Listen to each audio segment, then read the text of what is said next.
Hello, friends, and welcome back to Malicious Compliance Stories.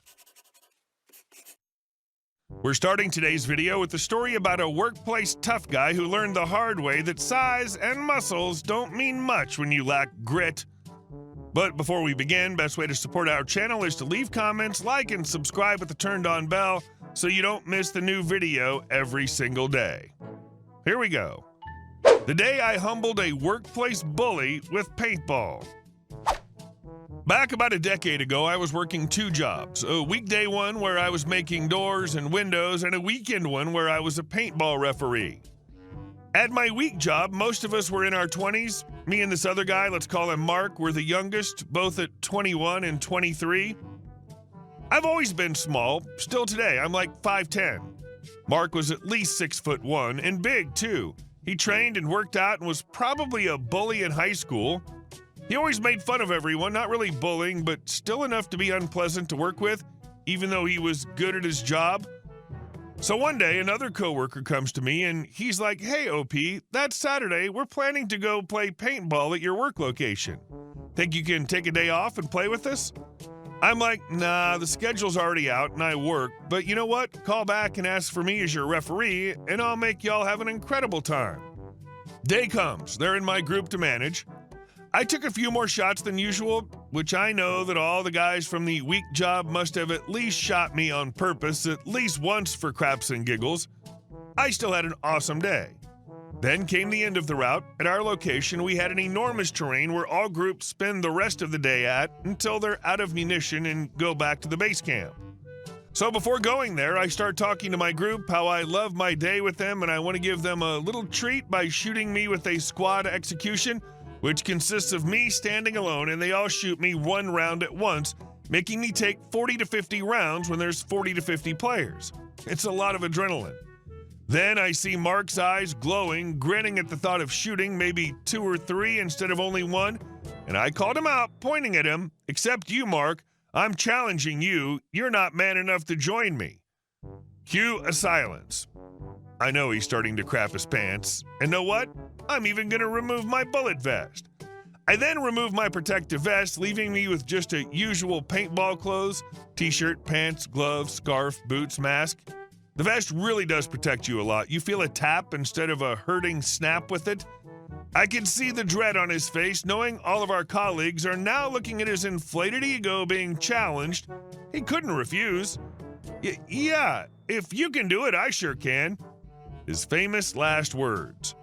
We go outside, I explain how it works. Red team shoots me, blue team shoots him. Experience goes in. I place one arm around my neck, the other in front of my junk, and start counting. 3, 2, 1, go! The moment lasted a few seconds at most. I shook it off. It's not my first time doing it. I start patting off some paint. I turn around and see him rolling on the floor, moaning in pain. I go to him and offer my hand to help him get up and say loud so he and everyone hears, "Look at that, buddy, we made a man out of you." We finished the day, all was good. Everyone from the job patted me on the back saying he got what was coming to him, and it was hilarious. Come Monday, he went to me saying how it was hilarious and he truly underestimated me, big smile on his face. He stopped being a jerk after that. I love this story. In a way, it doesn't even feel that much like true revenge, like you almost did him a favor, helping him grow up. I'm sure he gained respect for it from the group as well, because he took it well in the end. And our second story. They wouldn't let me call, so I made their fax machine my personal complaint line. Another post here reminded me of something I did in the 90s to finally get a response from an unresponsive company. In my early 20s, after being a team lead, I took over as a shipper/receiver for a big box store. I took care of receiving merchandise from the warehouse and processing returned merchandise to manufacturers for credit. Most business-to-business returns require authorization, so I, as the receiver, contact the manufacturer with information about the returned item, why it was returned, and the manufacturer gives me an authorization number and shipping confirmation to return the item. Each place has different guiding set up, and they constantly change. Well, I took over the shipper/receiver job after the last one quit. I inherited a massive stock of unprocessed damaged returns. I start chiseling away at this pile, and I come across these hard drives that have been sitting here for months, and they keep piling up with notes of no response when faxed for return authorization. I check through the paperwork, and I call the company person on the phone, is rude with me, and tells me they only accept fax requests for return authorization. I tried explaining, according to our records, there's been no response. They tell me again to use the fax number and hang up on me. Okay, maybe the previous shipper/receiver missed the responses, didn't work the fax machine right, or whatever, so I fax and wait. 1 day, 2 days, 3 days, nothing. I fax again. 1 day, nothing. I try calling, rude person tells me to only fax. Okay, so I fax once a day now. A week goes by, nothing.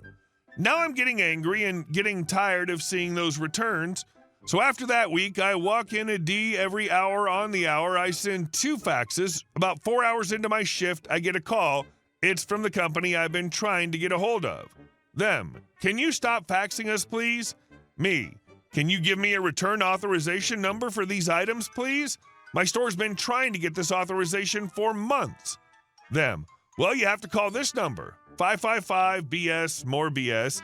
Me. Interesting, because when I call, I'm told I can only fax this number for return authorization, and according to the documentation from your company, it says to fax this number for return authorization. So which is it? Them. Hold on. They come back, give me the authorization to finally return the items, and then say, in the future, if you're having issues with returns, don't overload our fax machine. Me. You do know the best way to avoid this, don't you? No, I didn't stay long in that position, and didn't care if my attitude showed. At that point, they were preventing me from completing my task, and I was tired of their crap. People always make this suggestion when facts come up in malicious compliance, but a never-ending fax loop's a great evil way to get their attention. And our next story. Entitled neighbor demanded I move my plants. The property line proved him wrong. Years ago, I moved next door to a very competitive Type A finance guy. He was a jerk. My wife and I purchased the worst house in the best neighborhood. I'm somewhat handy and plan to complete renovation/addition. After a few years of small improvements, we decided to invest about $250K with an addition and complete facelift. I had the property surveyed, got the elevations from an architect, did site work, and completed the transformation. The house fit into the neighborhood and surrounding houses perfectly, basically improved/increased all property values.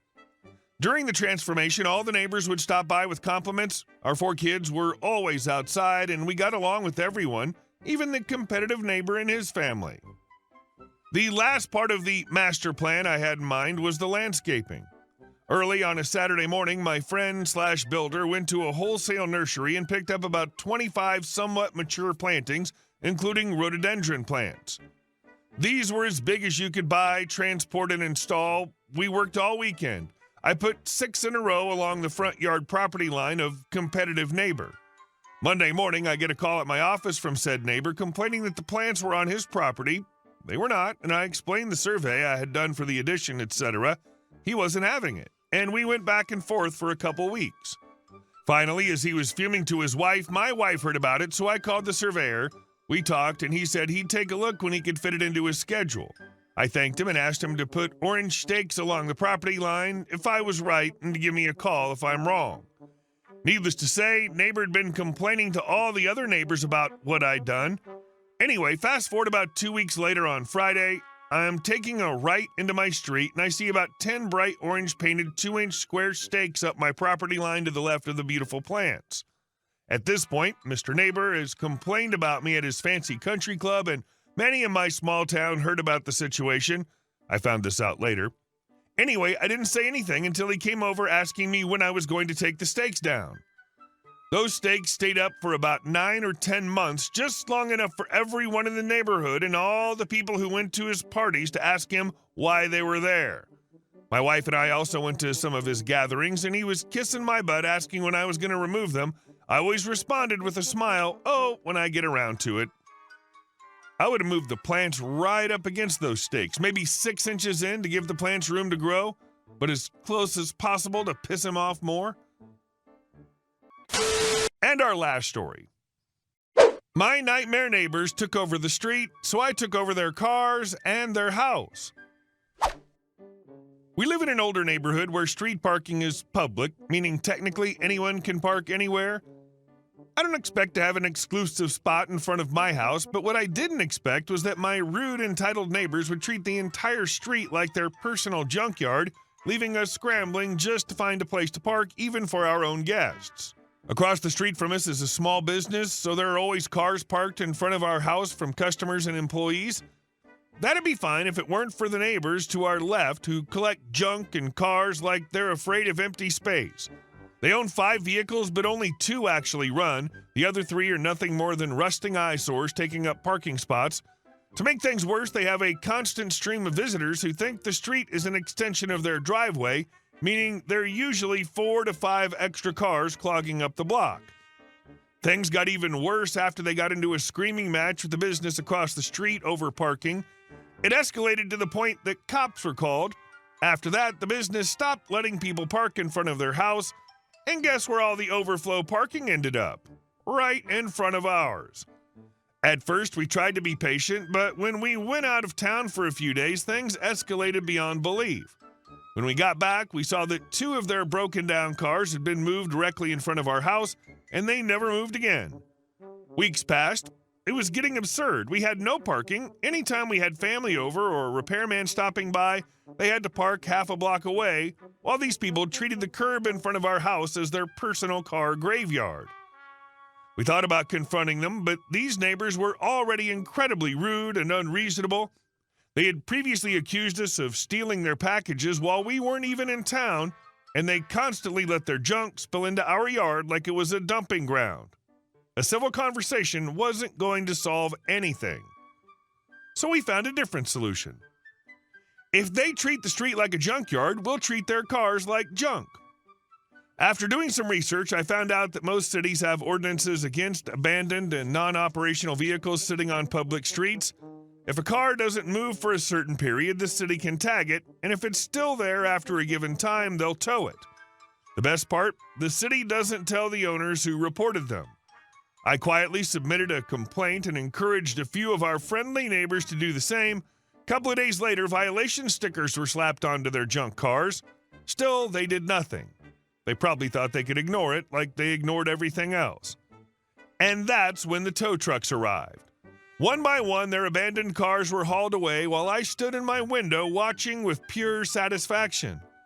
When they got home and realized what had happened, the screaming started immediately. Their frustration made it even sweeter. They pounded on our door, demanding to know if we were responsible. I opened the door with a calm smile. "Where the hell are our cars?" the husband yelled, looking like he was about to have a full meltdown. "Oh, I had them towed," I said, taking a sip of my coffee. "You could have told us," the wife shrieked. "I did," I said with a shrug, multiple times. They were furious. They tried to threaten calling the cops, but I just wished them a lovely day. With their cars gone, we figured that was enough karma, but then I had one last idea. These people were renters. Given their behavior, the constant junk pile-up, the parking wars, the police involvement, I had a feeling their landlord had no clue how terrible they were. So we contacted the landlord. We laid it out calmly and professionally. Their tenants were violating parking laws. They had police called on them. They were spreading their junk onto neighboring properties. They had been accused of stealing packages, and most importantly, they were just terrible neighbors. The landlord was not happy, so a month later, they were gone. If someone's being a terrible neighbor and you can't reason with them, make it their problem. And if you do it right, they won't be your problem for long. I can imagine how hard it is to get along with such neighbors. You did everything right. Well done, OP. Never worry about ghetto renter neighbors like this. Just use whatever legal means you have to make their trashy lives miserable enough till they leave. Hey guys, thank you all for watching the video. I'll see you in the next one.